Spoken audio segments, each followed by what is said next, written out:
जय Shri Krishna. Welcome to कर्म यात्रा। सर्वप्रथम आप सबको रामनवमी की बहुत बहुत बधाई। भगवान की कृपा हम सब पर बने रहे। इसी मंगल कामना के साथ आइए श्री गणेश करते हैं हमारे श्रीमद् भगवद गीता के रीडिंग सेशंस का।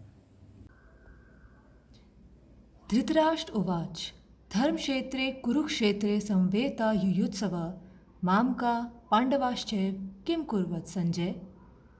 धृतराष्ट्र बोले, हे संजय, धर्मभूमि कुरुक्षेत्र में एकत्रित युद्ध की इच्छा वाले मेरे और पांडु के पुत्रों ने क्या किया। Now let us interpret and discuss this shloka in detail. Kurukshetra की भूमि को यहाँ धर्म क्षेत्र दो कारणों से कहा गया है। पहला, कुरुक्षेत्र की भूमि सदा से एक पावन भूमि रही, जहाँ इंद्रदेव, अग्निदेव, ब्रह्मा जी और बहुत सारे देवों ने तपस्या की थी. So the element of dharma was always highly concentrated in the land of Kurukshetra. दूसरा, जब धृतराष्ट्र और उनके पुत्र कौरवों की अन्याय की सारी सीमाएं पार हो चुकी थी, तब स्वयं भगवान श्री कृष्ण को इस धरती पर, कुरुक्षेत्र की धरती पर उन्हें धर्म को स्थापित करने के लिए युद्ध करवाना पड़ा था, और इसीलिए भी कुरुक्षेत्र को धर्म क्षेत्र कहा गया. अब समझते हैं कि राजा धृतराष्ट्र इतने उत्सुक क्यों थे ये जानने के लिए कि रणभूमि में उनके पुत्र और पांडु के पुत्र क्या कर रहे थे. तो एक समय की बात करते हैं. राजा कुरु के दो पुत्र थे, सबसे बड़े धृतराष्ट्र और छोटे पांडु. धृतराष्ट्र नेत्रहीन थे, इसलिए उन्हें कौशल नहीं माना गया था और पांडु को ही राजपाट संभालने को दिया गया था. समय बीता और राजा पांडु की मृत्यु हो गई थी, पर उस समय उनके पांचों पुत्र छोटे थे. इसीलिए जब तक वे बड़े नहीं हो जाते, कौशल नहीं हो जाते, तब तक के लिए धृतराष्ट्र को राजा घोषित किया गया था, राजपाट संभालने दिया गया था. He was basically the notional king for Kurukshetra. समय बीता, युधिष्ठिर बड़े हुए, जो सबसे बड़े पुत्र थे पांडु के. उन्होंने शस्त्रों की और शास्त्रों का ज्ञान पाया. वो गए राजा धृतराष्ट्र के पास अपना अधिकार मांगने के लिए, उस राजपाट को संभालने के लिए.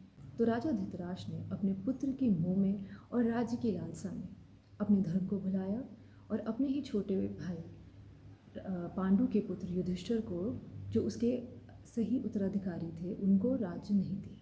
So we can actually interpret that at this particular moment, Dhritarashtra was not just physically blind, but he was also intellectually, politically, rationally blind. In fact, he was blind to dharma at this particular moment. ये वही क्षण है जब अधर्म का बीज बो दिया गया था.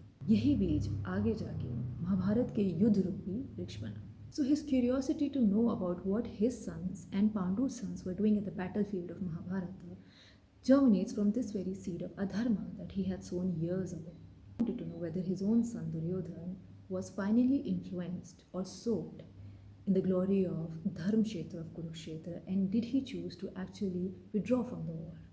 Or alternatively, did Yudhishthir continue on the path of Dharma, and did he voluntarily retire from the war? But the seed of adharma that was sown by Raja Dhritarashtra years ago could only offer him thorns and not fruits of guilt, regret, fear. Now, having discussed this shloka, let us learn and imbibe the essence of this shloka in our life, which will help us introspect and assess our own karmic blueprint. So the main learning from this shloka is that we need to assess our own karmic seeds, whether they have the undercurrent of dharma or adharma. And if we believe that we have sown seeds of adharma sometime in our life, we simply need to weed them out. Alright, so now let's see what are the 5 key takeaways from this shloka. Number 1. Identify your prejudices and delusions because they impede your rational thinking. अपने पक्षपात और भ्रम को पहचानिए क्योंकि वो आपकी तर्क संगत सोच में बाधा डालते हैं. Number 2. Identify the reality and facts of a situation or person. किसी परिस्थिति या व्यक्ति की सच्चाई, सत्य और तथ्य को पहचानिए. 3. Identify your battlefields. अपने द्वंद्व या रणभूमि को पहचानिए. 4.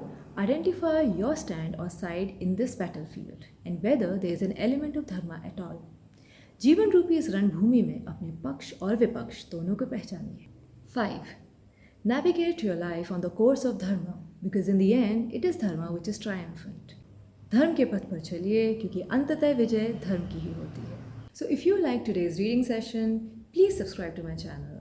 Until we meet again in the next reading session, carry on your Karma Yatra.